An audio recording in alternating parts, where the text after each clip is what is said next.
I'm going to read to you from a book.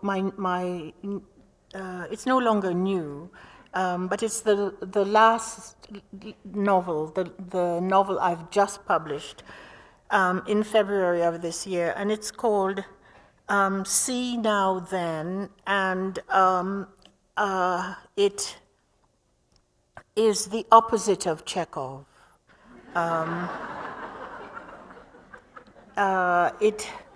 It has no cherries in it, and there is not an orchard, though I would have liked to have put an orchard in it.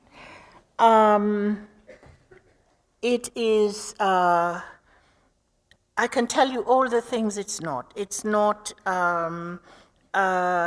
about a black woman, though you might think she's black, and she could very well be, but I didn't. She is black, but only in an aesthetic sense. That she's black because it's such a beautiful color. Why wouldn't you want to be that?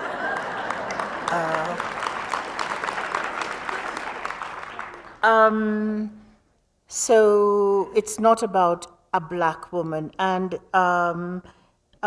she is not particularly. She suffers, I can tell you that, but she doesn't have the certain way of look. She has all the burdens of someone you would say is a black woman, but she doesn't see them in the way you might like them to be seen or are used to them being seen. She hopes to be part of the general human condition, not separate from it. So that is what the book is not. The book is then, what I was trying to write was about the way in which time operates within human consciousness.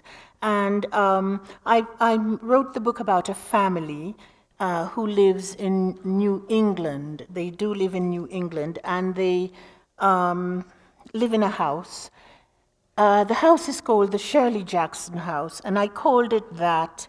I could have called it the Robert Frost House, but I didn't, because Robert Frost has a house near this village. But in that house, his son killed himself, and I didn't want that particular kind of reference to be on this family. They are not suicidal, this family. They live in the Shirley Jackson House. The Shirley Jackson House, I only called the house that because I loved the way the words Shirley Jackson felt in house. So that's the sort of thing that would inform my writing. So the Shirley Jackson House in which this family lives, and they are falling apart. I suppose they are divorcing, though the word divorce isn't quite made much of. And they're only fracturing in the way the larger world, the earth, fractures and comes together. And so there's a lot of reference to our common human home, the earth, and its makings, and its eruptions, and its sweet states. Their name is Mr. Sweet and Mrs. Sweet.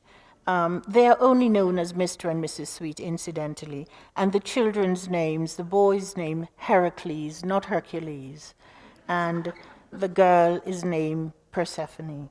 And she's always the beautiful, and he's always the young. So it's the young Heracles, the beautiful Persephone, Mr. and Mrs. Sweet, living in the Shirley Jackson House in the range of mountains, which are the oldest range of mountains on this continent, the Appalachians.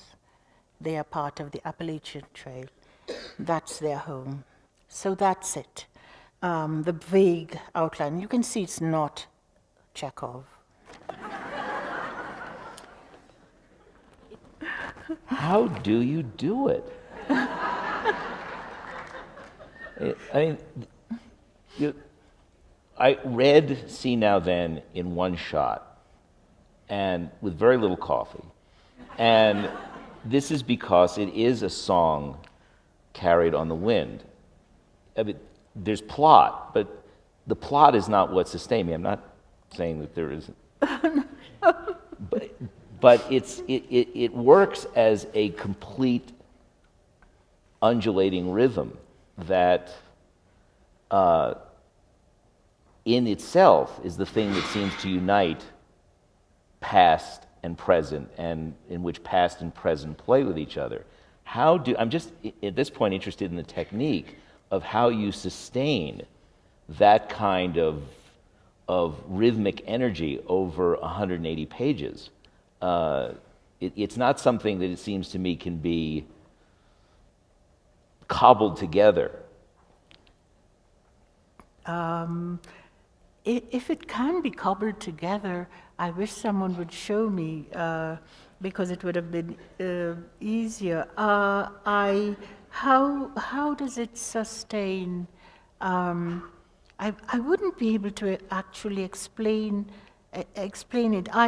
I always know how the thing I'm writing, what it should be. I always understand that, and the reason sometimes it will take me a long time to write is because it isn't going the way I understand it should be.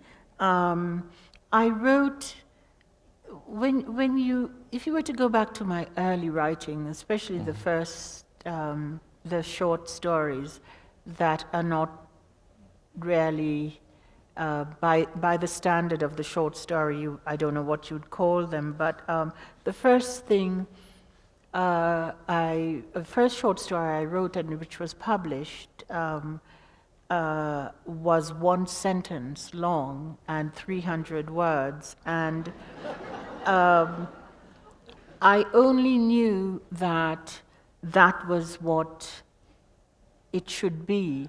And I remember giving it to my editor, and in a sort of disgruntled way, I just sort of thrust it at him and said, "Here, this is what my writing is," because I was writing at a place in which there was a very confined, established form of what a piece of writing was. There was and it was all superb, superior writing.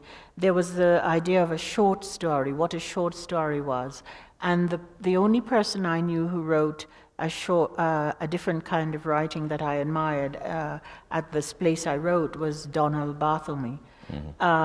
Or the European writers, Peter Handke, would write things, and I thought, wow, this is writing. But the idea of the story as, and then she opened the door, and he came in and he said, "Well, what are you going to do?" His hands on his hips. I couldn't imagine writing that.